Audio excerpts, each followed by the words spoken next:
Hello friends, welcome to a new video of BMLT education point. আজকে আমরা আলোচনা করব পিপেট সম্বন্ধে, যে পিপেট ছাড়া আমাদের ল্যাবরেটরির ক্ষেত্রে কোনো টেস্টই প্রায় করা যায় না। ফিক্সড ভলিউমের ক্ষেত্রে কি হয়? ফিক্সড ভলিউমের ক্ষেত্রে পিপেটের এই যে আমার হাতে রয়েছে একটা 10 মাইক্রোলিটারের 10 মিউএল 10 মাইক্রোলিটারের একটা পিপেট। তো এটা হচ্ছে ফিক্সড, এটা হচ্ছে ডিম।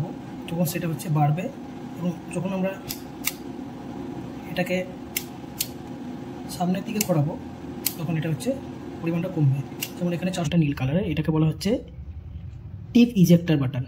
টিপ ইজেক্টার মানে এটাকে প্রেস করলে, যদি প্রেস করি তাহলে যে মাইক্রোটিপটা আমরা এখানে দেবো, সেই মাইক্রোটিপটা ইউজ করার পরে আমাদের ফেলার জন্য হাতে করে খুলতে হয় না, জাস্ট এটা প্রেস করলেই টিপটা ইজেক্ট হয়ে যাচ্ছে।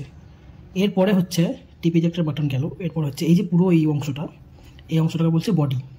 এবার এর ভিতরে বিভিন্ন স্ক্রু ট্রু আছে এটাকে অ্যাডজাস্ট করার, ক্যালিব্রেশন করার জন্য। বাকি সেটিংসগুলো এর ভিতরে রয়েছে। এই উপরটা রয়েছে মাল্টি পিপেট, যেটাকে আমরা বলি মাল্টি চ্যানেল মাইক্রো পিপেট। মানে এই একটা পিপেটের মধ্যে অনেকগুলো চ্যানেল থাকে, যেটা আমাদের এলআইসির ক্ষেত্রে কাজে লাগে। বিশেষ করে এখানে 8টা, অনেক ক্ষেত্রে 5টা 4টে এভাবে ভাগ করে, 4টেও ভাগ করে থাকে। তো 8টা এরকম একটা বড় অংশ হয় যেখানে এরকম 8টা টিপ হোল্ডার থাকে, ঠিক আছে? সেটাকে বলছে মাল্টি চ্যানেল মাল্টি পিপেট। এবার ইউজ করতে হয় সেই সম্বন্ধে একটা ভিডিও আমি দেবো, কীভাবে পিপেট ইউজ করতে হয়। আমি তো এখানে বলে দিলাম যে এখানে প্রেস করলে এখানে 10 মাইক্রোলিটার স্যাম্পেল উঠবে, কিন্তু এই 10 মাইক্রোলিটার ওঠানোর জন্য আমাদের কী করতে হয়, কীভাবে প্রেস করতে হয়, কতটা পরিমাণে প্রেস